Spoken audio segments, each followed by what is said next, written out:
This series, The Night Agent, is not the best and not the worst. In this series, there are tons of plot conveniences and dumbing down when it comes to counterintelligence and investigations, but it was still really fun to watch. In this video, we will mention the story of the series and its positive and negative points. And do you have to add it to your list? Complete the video to the end to know. What's the story? FBI agent Peter Sutherland is on overnight desk duty after his involvement in a train bombing. The night agent is holed up in a room manning a phone that never rings until it does. He's thrown into a conspiracy that goes deeper than anyone expected, into the upper echelons of the White House itself. Sutherland works for two bosses, Hawkins, deputy director of the FBI, and Diane Fair, the president's chief of staff, who are often at odds. He must figure out who to trust while simultaneously keeping witness Rose Larkin safe. Peter character. And throughout these 10 episodes, despite having Peter's career not being the most exciting thing ever, we get enough flashbacks and development for this character to make him a very likable character, the way that he protects people, the way that he interacts with everybody. He is a character that you enjoy watching, and that development, that character growth throughout is very nice, and Rose, right alongside him, does match that development. We have this relationship that is developing throughout as he's protecting her. She doesn't know exactly what is going on. Her aunts and uncle were killed in the first episode, and she doesn't know what a night agent is. She has limited knowledge about what is going on, but she's very good at technology and cracking into computers and getting information she needs, which at times can add to the convenience of this show. I wish with all my heart that you subscribe to the channel. If you are interested in new series and movies that are worth watching, subscribe to the channel. We are close to being thousands of people interested in the world of movies and series, so I wish your support. Is it any good? This compelling thriller has its cheesy moments, but it's a worthy entry into the modern spy genre.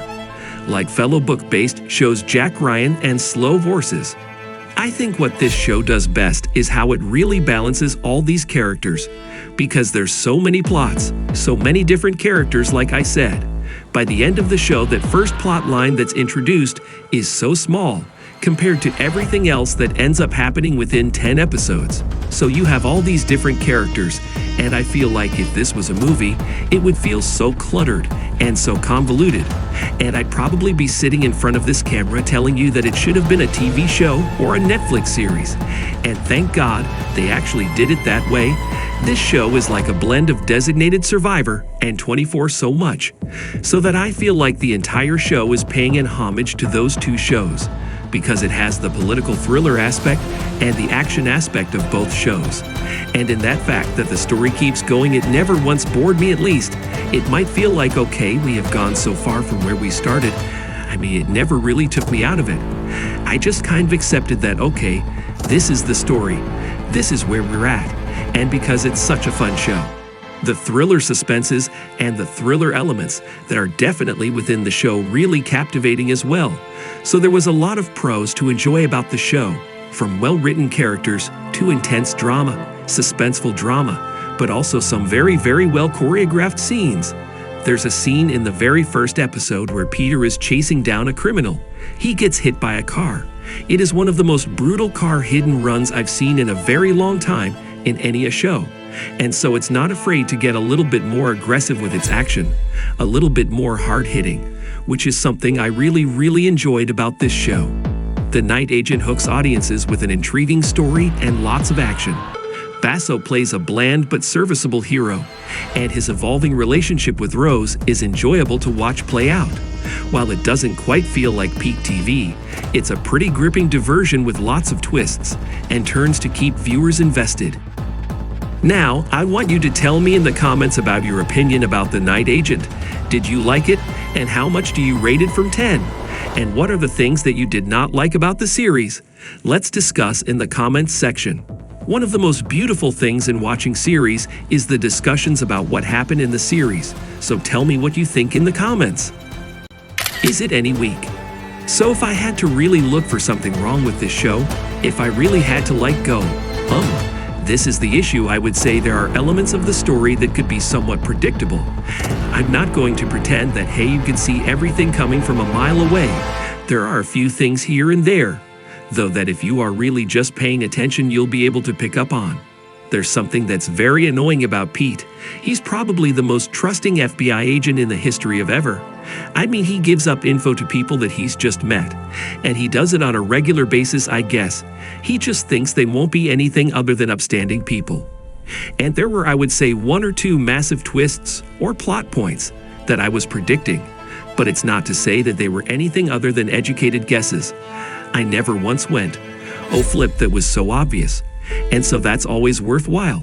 I mean, we want to be on the edge of our seats while watching a show like this. We want to not necessarily be second-guessing our own opinions and our own feelings. But in a show like this where you don't know who you can trust, you don't know who the villains are, you don't necessarily even know who the heroes are, you want to have that aura of the unknown. Now Lucien Buchanan plays Rose, and the one who calls the night action desk, and she becomes intertwined with Pete. Now she's a decent character, but there are a lot of conveniences built into her character that allow her to function and progress in the narrative without much issue. And that goes actually for pretty much all the characters. There is a lot of plot protection in this series to enable the story to continue on and get people from place to place quickly and easily, even if they're on the run and their photos and info are just plastered everywhere. Then there are also times when assassins, they just give up on pursuit, or people conveniently don't look at one direction so that they miss the person that they're searching for. Now some of this is fine. Other times it's annoying or laughable. In the end, it was a good series, and it deserves to be on your list.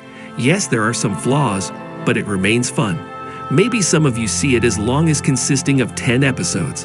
But once you watch the first episode, you will find yourself in episode 4 without feeling.